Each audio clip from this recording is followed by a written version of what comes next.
I'll make sure I don't get giggles now. So Paul, the first quarter chemicals earnings season's almost upon us. Can you pick out any trends that you think will affect the Q1 chemical results? Will they be up or down on last year? I think, Will, that probably what we'll see is results being quite different across the different regions. So I suspect that the States has had good margins and also good volumes. So I think the companies will be quite optimistic and confident when they report by and large. I think Asian companies thought they were going to be confident, but they haven't seen the recovery after Lunar New Year and March that they were expecting. They haven't seen a new stimulus package from the new government. So I think they will be quite concerned and a bit nervous now. And here in Europe, I think that the economy is clearly not improving at all. What companies have done very well is hold prices at reasonably high levels. So although they haven't had good volumes, then pricing has been not too bad. So they won't be desperate. But I think those regional differences will be quite pronounced. Okay, and then just picking out some of those big end-use markets such as automotive and construction, what kind of state are they in at the moment in the regions? Well, again, I think they're going to be in different states. So that if you look at the United States, for example, there hasn't been very much recovery in the main housing market as we've known it over the last 50 years, single-family construction. In fact, home ownership rates and so on in the States are declining now and have been for quite some years. What we have seen, however, is a bit of a recovery and a boom in the rental market.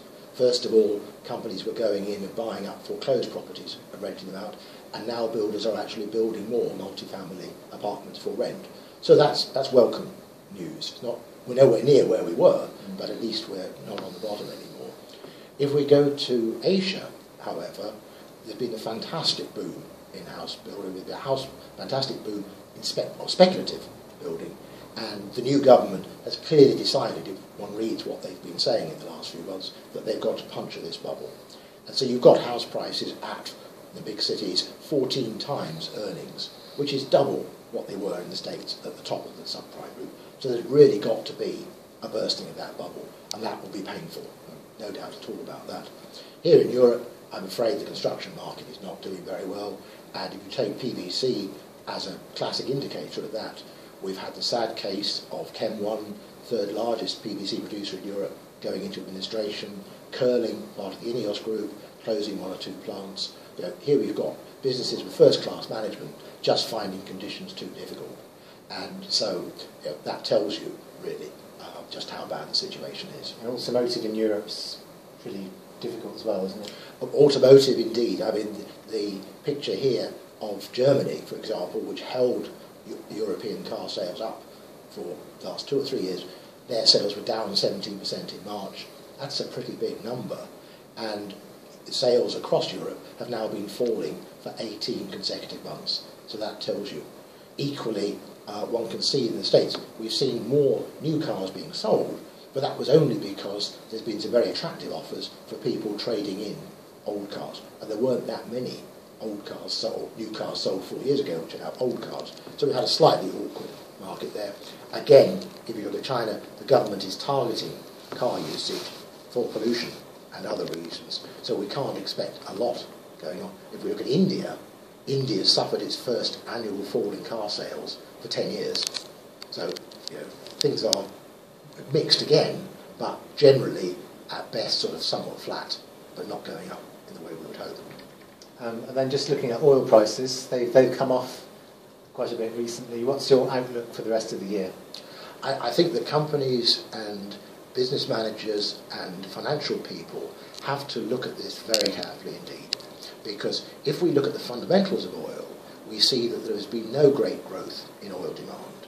We see that there has been no problem with obtaining product. Inventories are at either high or record levels in most regions, and supply is increasing dramatically in the States, in the North Sea, almost everywhere. And we've had oil prices at an all-time record high of $111, $112 for 2 years. Now, the poor consumer has to heat their home, they have to fuel their car, and they haven't got any money left to spend. That's why the economy is in such bad shape. So oil prices, in my mind, no doubt about it, will go back to their historical levels, which have been in the $10 to $30 range. And people may say, oh, but that's impossible. Well, from 1900 until the central bank started playing around in this area, that's where they always were. There were only 4 exceptions from 1900 onwards, which were during the Iran crisis from 1979 to 1983. So that's where they've normally been.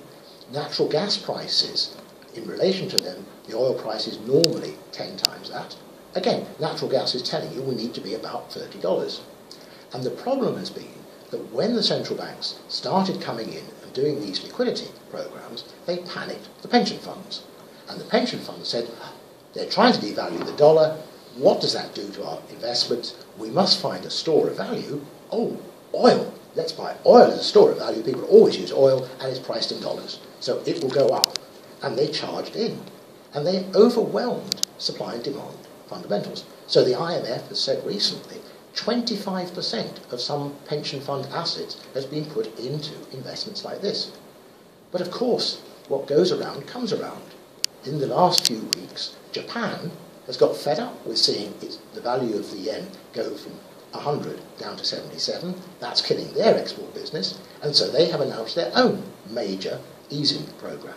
And the yen has gone from 77 back to almost 100 again. So now a pension fund can say, oh, we don't need to worry now about devaluing the dollar, so now we can move out. And we've seen already a $20 fall in the price of crude oil. Now, one hopes that we will not see a sudden collapse, because the result of a sudden collapse would be incredibly difficult for the chemical industry to handle. If you just think about the fact that we have 45 to 60 days of product tied up in our systems, and if that was suddenly devalued by half, say, or by 3/4, what on earth would we do? So, but we have no control over this. This is the panicky thing. So we may only think it's a 10% chance, but if those pension funds go out as quickly as they seem to have been doing in some cases, then, and some physical players say, oh, the price has gone down $20 or $30, I better sell, well, we know selling into a falling market is not good. So companies really need now to sit down and say, what would we do if this happened? We don't want it to happen. It's not our base case that it will happen. But if there's a 10% chance of something as difficult as this happening, the Boy Scout motto is the right one. Be prepared. That's what I fear. Thank you very much, Paul. Thank you, Will.